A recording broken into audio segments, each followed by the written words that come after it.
Happy Friday. Welcome to the Heroes Rising Apex Business Event of the Year. It's an honor to have you here today as we gather to celebrate the outstanding achievements of our industry's top professionals and visionaries.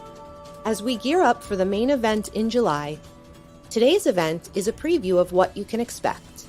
July's conference promises to be exciting, with a lineup of distinguished speakers, groundbreaking sessions, and unparalleled networking opportunities. From the latest trends and technologies shaping our industry to the strategies and insights that will drive your business forward, Heroes Rising Apex is the premier platform to learn, grow, and connect. So mark your calendars for July 14th through the 16th and get ready for an unforgettable experience. Thank you again for joining us today. We look forward to seeing and connecting with you in July. Get ready for an exceptional event starting soon. Type in the chat and let us know where you're from.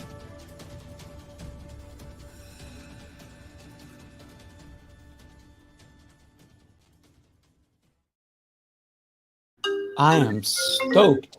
So remember, shut everything off, people. I am super, super thrilled. Thank you to all of you exceptional speakers. We are beyond grateful. Jose, and I don't want to speak for Jose, but I know he's very grateful for everyone here who is on the panel, and we have so many more coming on. And thank you, everybody, for being here today. Today is a day where we highlight what you're going to do for us come July. Jose, could you tell I kind of had a little wardrobe change, my friend? Right? So yeah. You had to jump off and I stayed on, so I just had to show up, I hear you. But, I have my Superman booth right over here. I just jumped in and jumped right out. That's how we do. Because what are we? We are heroes, aren't we?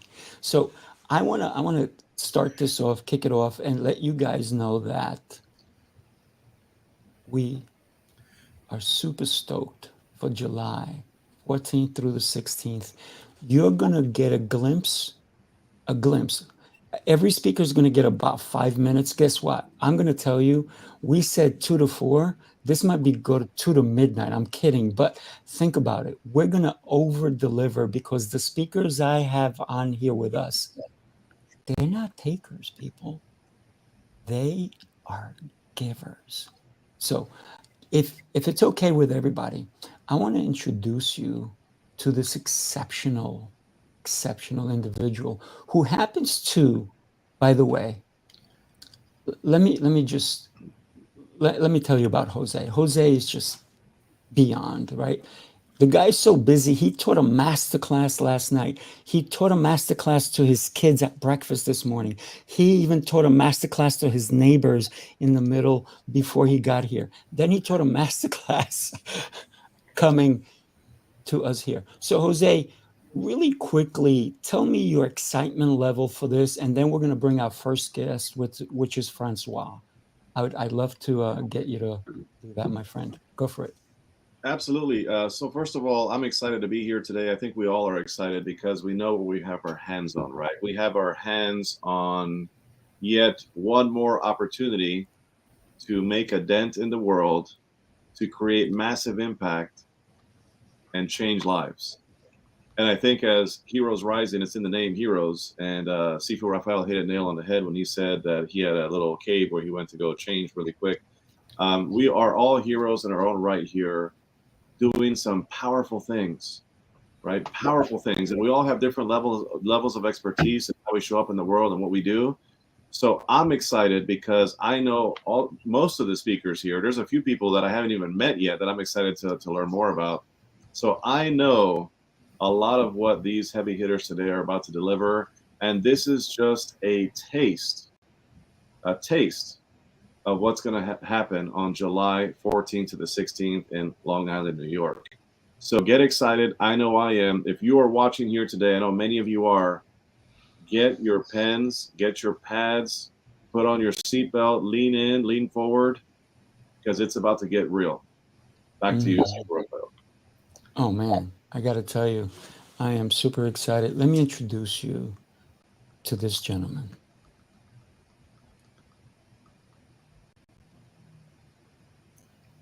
Francois.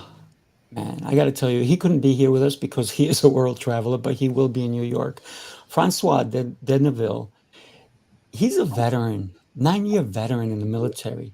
He developed a thirst for challenges, trained always to aim higher, to perform at his best, and to make quick decisions with one motto: never surrender. He learned what it means to be a high level performer and developed a strong sense of leadership, discipline, responsibility, and determination. Let's take a quick listen to my good friend Francois. Hey everyone, thank you so much, Raphael. I'm so excited for what's coming, and I want to introduce this with saying, like, I think everybody can relate to this.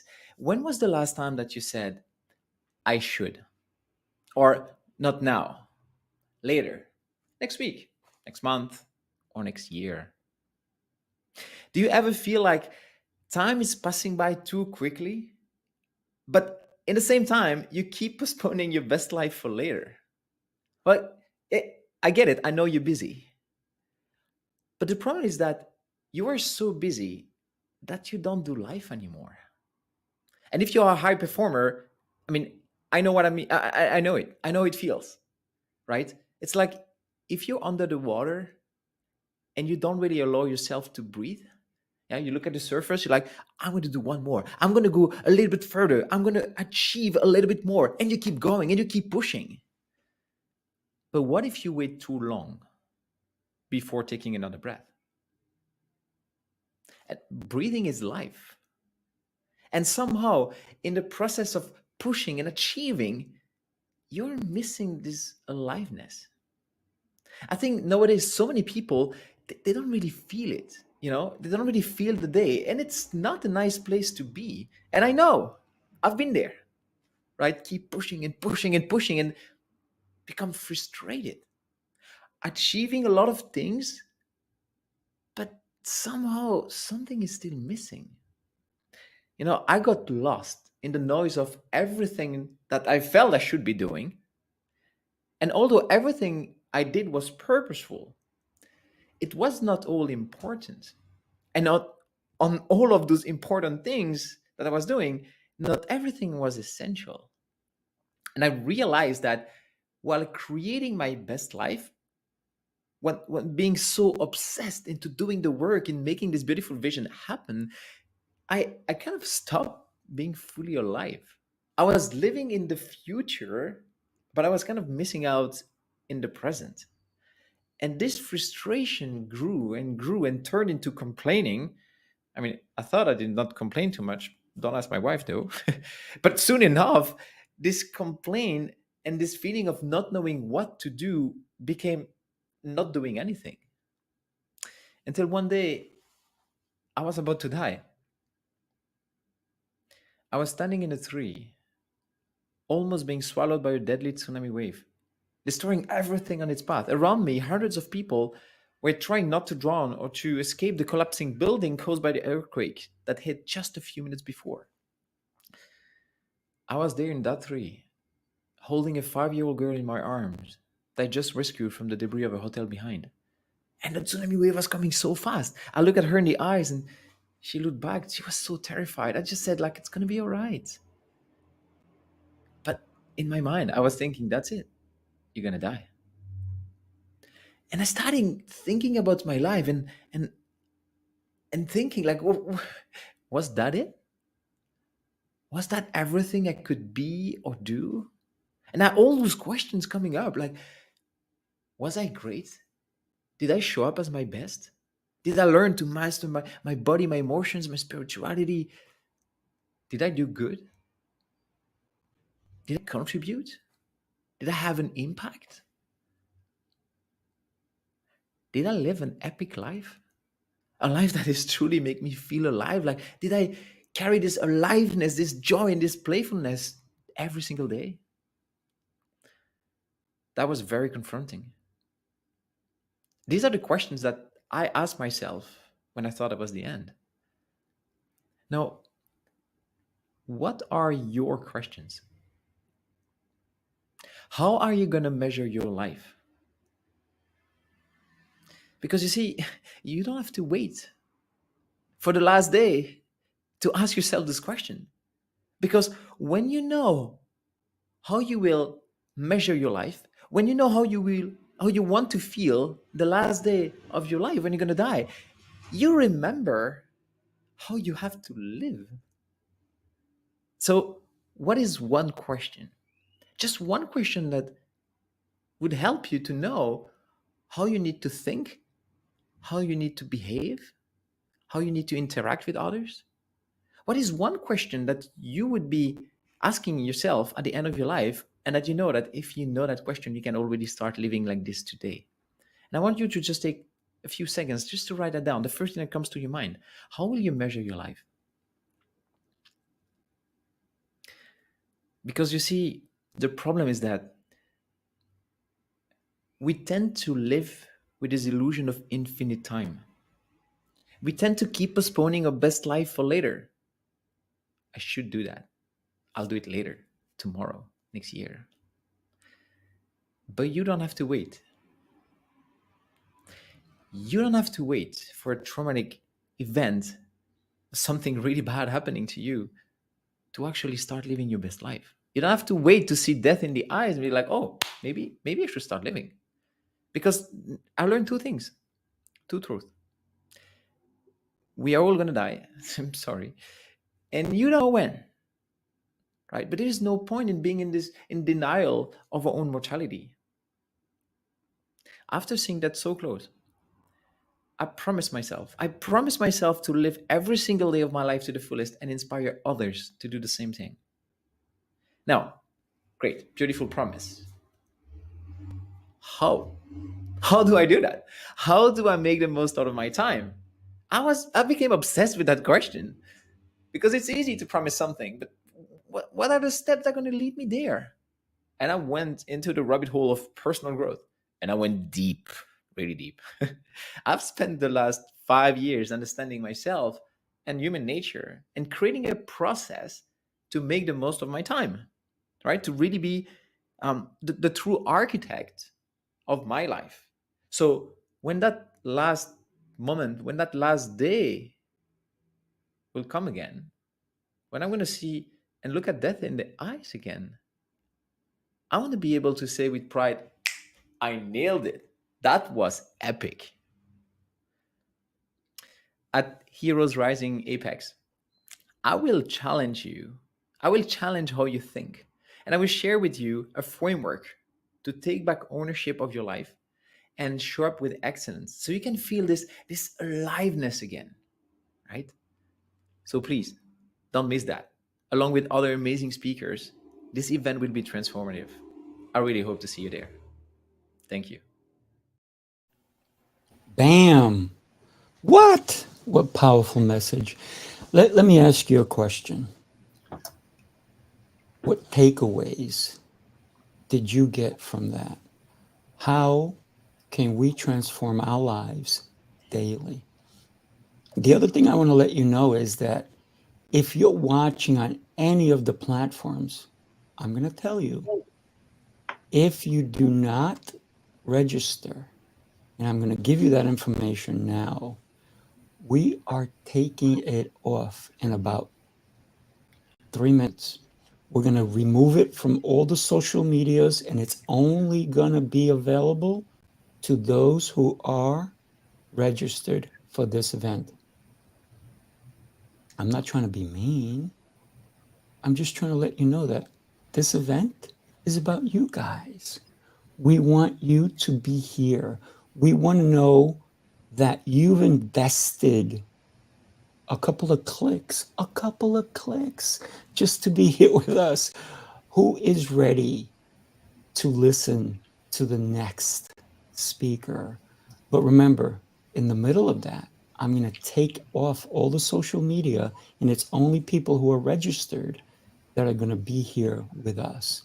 So without further ado, let us talk to you about an individual who, wow, I don't even know how to tell you this, but when we think about the people in our lives who make a difference, who inspire us, who literally change everything about the way we do things. When we think about life, this guy, I'm so happy he's with us today. I'm going to bring him on. He is a survivor, right? Let me talk to you about Ed for a second. I'm going to share a quick intro to him. Give me 1 second. Technical. So here we go. Ed, are you with us in the house? I know he is. We have so many different things. I see you, Ed. There you are, my friend. So take a look at Ed for a second. Great, inspirational man. Here he is.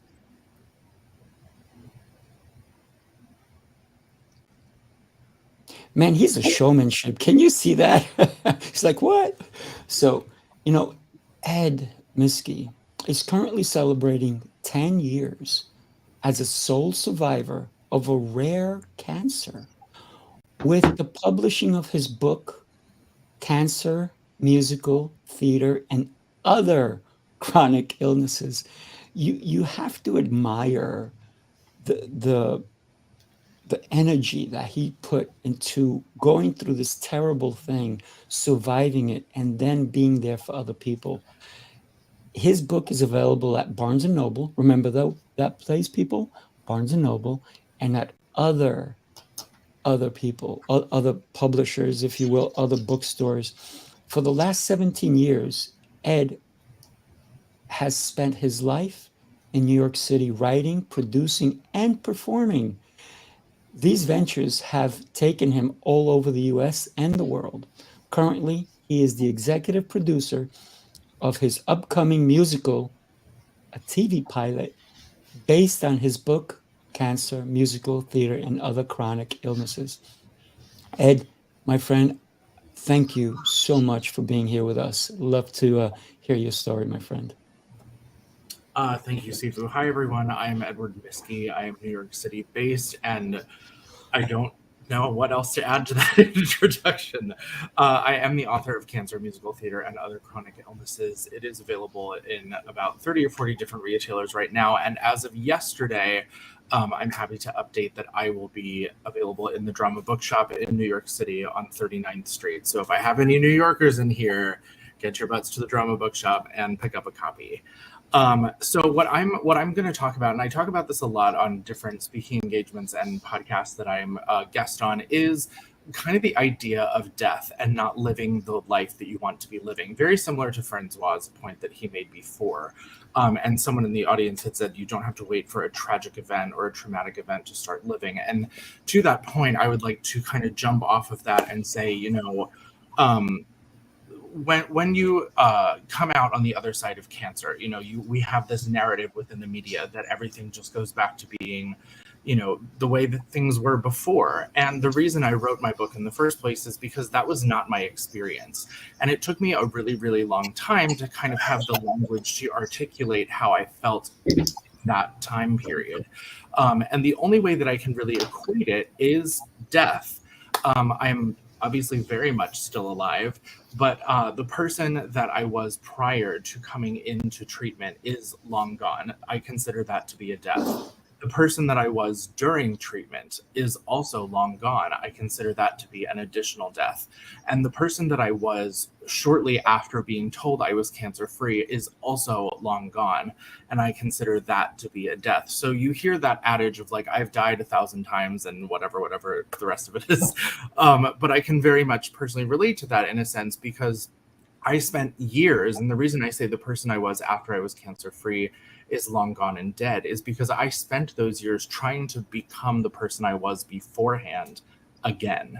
And it never felt right. And I couldn't articulate why. I didn't know why. And I just felt as if though I had owed it to the people who were there to support me to become that person again. And it never occurred to me that I could move on and I could build a new person. I could build a new me. And so to the point of, not having to wait for a traumatic event, I'm now 36 years old. I am now 10 years out of that experience of having lived through this thing where I was told, like, they didn't know what they were doing at that point. Things weren't looking good. We had tried kind of everything and it was still a big old question mark. And so, even now, just at 36, I'm only figuring out how to capture the life that I've always wanted and being able to